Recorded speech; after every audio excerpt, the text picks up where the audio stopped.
এই মুহূর্তের সবচেয়ে বড় খবর, ভয়ঙ্কর বিপদে তৃণমূলের প্রাক্তন সাংসদ মহুয়া মৈত্র।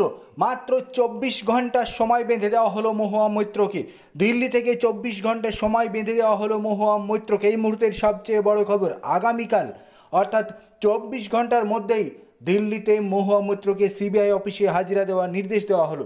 মূলত বৈদেশিক মুদ্রা সংক্রান্ত মামলায় সিবিআই মহুয়া মৈত্রকে জিজ্ঞাসাবাদের জন্য আগামীকাল বৃহস্পতিবার ডেকে পাঠালো।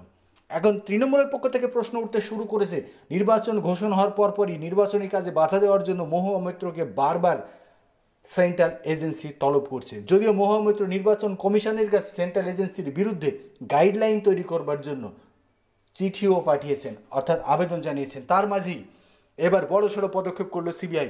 মহুয়া মৈত্রকে আগামী 24 ঘন্টার মধ্যে দিল্লিতে তলব করলো এনফোর্সমেন্ট ডিরেক্টরেট। এই মুহূর্তের সবচেয়ে বড় খবর, সম্প্রতি মহুয়া মৈত্রর একাধিক ফ্ল্যাট, তার বাবার ফ্ল্যাট, তার নির্বাচনী কার্যালয়, বিভিন্ন জায়গায় সিবিআই হানা দিয়েছিল। সেখান থেকে গুরুত্বপূর্ণ নথি নিয়ে সিবিআই চলে যায়। যাওয়ার পরেই বড়সড় পদক্ষেপ সিবিআইয়ের পক্ষ থেকে। দিল্লির সদর দপ্তরে সিবিআই অফিসে হাজিরা দেওয়ার নির্দেশ দেওয়া হলো মহুয়া মৈত্রকে।